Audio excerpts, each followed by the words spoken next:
This is my interpretation of what Snow White would look like if she were historically accurate. To start the investigation for the first time, yes, I read the history of the Brothers Grimm, finally, since that is the oldest one most similar to the popular story.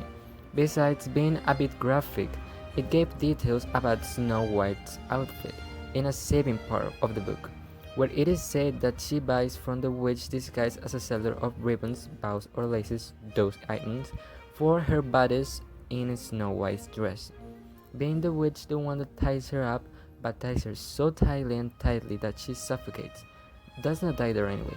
So my first vision was clear, early 18th century or late 17th century, but not seeing much written on 17th century bodies of noble women, and being lazy to reduce something from 17th century like I did some time ago, I went to the fan favorite 18th century, where I saw that quickly in Noble Woman.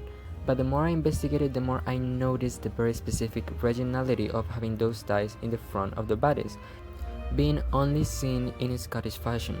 In that research, I came across a history that talks about how Snow White is inspired by a young woman who lived those months with her stepmother in 1740s Germany. Being the front ties Scottish, I looked further and I finally found the importance of the robe de cour, or court dress, which was commanded by Louis XIV, which were dresses with a lot of structure that showed off the shoulders.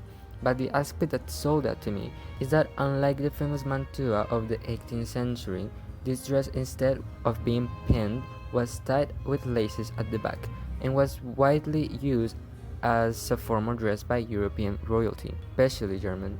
I was so happy with that fact, and every time I thought about it more, it made sense with the story.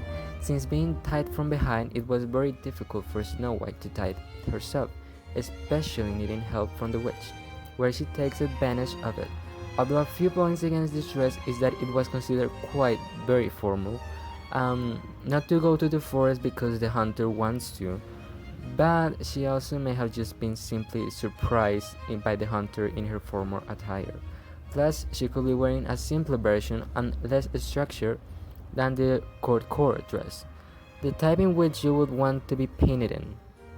The dress is cut in half to reveal a decorated petticoat as many times in the past, and the colors were colors that I saw being used in combination, blue and orange in real dresses, colors that I consider to be similar to Disney blue and yellow.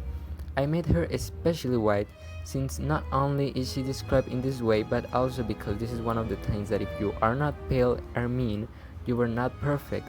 Fun fact, in the story, the most beautiful in the kingdom is spoken of using the word fairest, or pretty, which can also be used to refer to someone very pale, making this connotation of being white with beauty. And something else that sold me the 1740s black hair was because powder hair was just gaining momentum in fashion.